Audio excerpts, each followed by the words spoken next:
Hey, hello all, welcome back, or if you're new to the show, welcome. Today we're going to do a review of a Hobby Master 1/48 scale. This is Diecast, and this one is the Black Chevron, at least the translation part, Messerschmitt BF-109.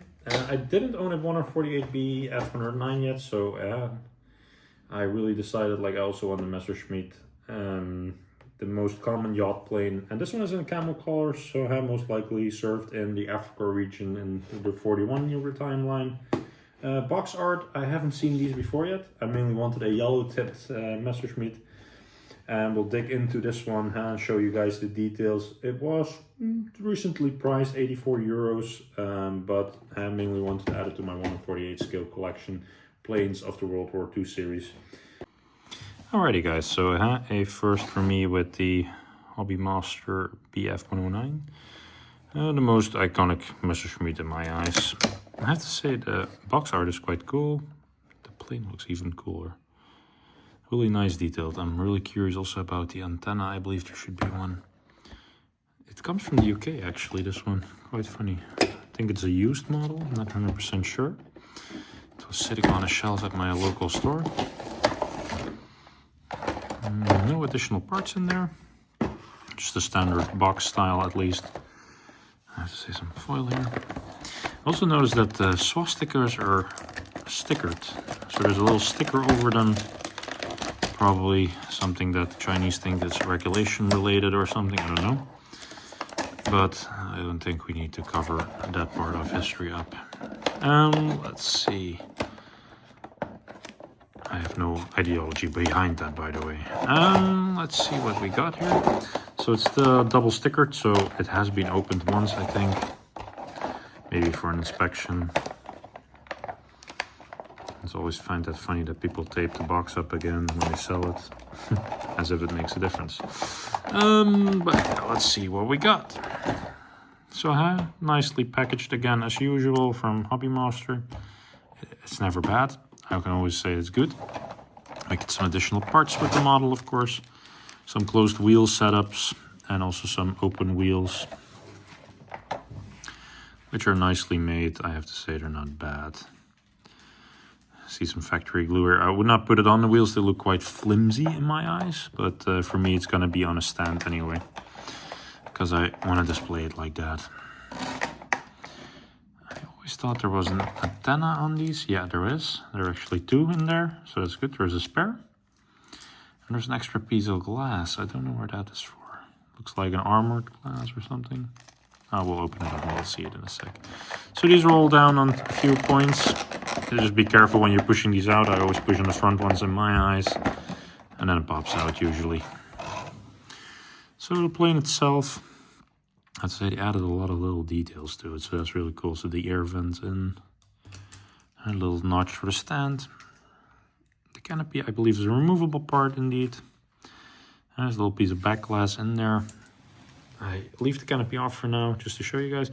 So I can remove the stickers in a sec, but let's start from the beginning. I'd say the painting looks quite cool. Some sort of a puma or a panther. The exhaust tips, really nice. Yellow color, really well chosen. Really nice. The camouflage, not really that special, but still a detail nicht betrieben. Nicht? What does it say? Nicht draufstehen? Something like that. But yeah, it's a bit hard to read. It's really tiny. I think they misspelled something here. I'm not 100% sure. It says something like don't stand on this, but yeah. Maybe our German friend BF-109 can explain that one to me. What is that still in here? German words are really small to read. But I really like the details that they put in the emergency first aid kit and so on. The cockpit details are really good. Also, the pilot looked really nice, I have to say. I'm not sure if they had a blue uniform, the Germans, but it looks really good. Really, really nicely detailed little model. Of course, movable prop. Nicely with the metal details in there. The machine guns, exits, really nice. The reinforcements in the tail. And then last but not least, the last piece of detail that is hidden a bit. but let's get it off here. So the swastikas are covered for some reason. Not all planes have this. I've been noticing it on some older releases sometimes. Maybe it's country related, I don't know. Normally here the planes in the model store, they don't have a cover up over it. Maybe to avoid problems down the road. I'll leave the stickers with it. But to make it more accurate at least. Pilot sit nice and low. I'm, for my feeling, a bit too low, but maybe it's accurate, I don't know. And then the black glass in it. I have to say the glass looks really nice and clean. Not bad. Really well done by Hobby Master, that's for sure. Now let's get my little workbench here, so we can put the plane on something whilst working with it, without being scared of damaging it. Let's see. So the closed wheel hatches are there. Let me get the camera on that part. Let's see. And also a little antenna was with it extra. All right. So we get 2 pieces of extra of glass, so that's really nice. I'll put them in a little Ziploc bag afterwards.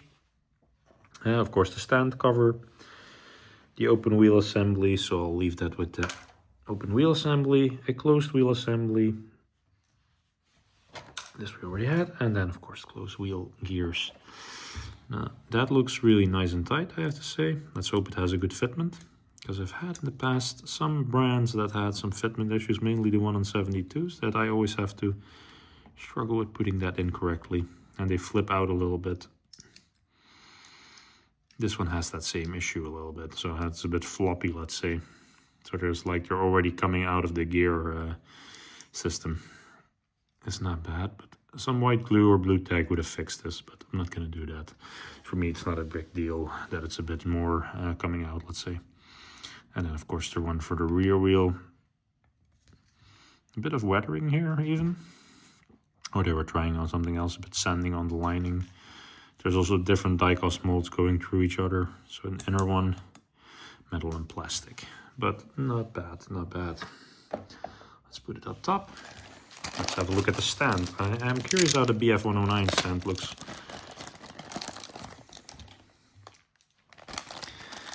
Let's see. So the base part is the standard of standards. I think it's one that fits almost all models. Sometimes the notch on the top is a bit bigger or smaller. And then a one-way assembly. It looks quite sturdy. It looks really nice. And then it goes into the model and then lays on the model top. There's no gas tanks with this one, unfortunately. Would have been nice, but still. Let's also don't forget the antenna, at least one of 2. There are 2 with them, so it's good that they gave you a spare antenna. If you ever mess up, then you don't have to worry too much. But I have to say, really cool little model. I mainly wanted one with a yellow tip. Now, next one will be hopefully one with more later camouflage in the 44 and the 45 range of year. But yeah, let me know what you guys think. I think it looks excellent.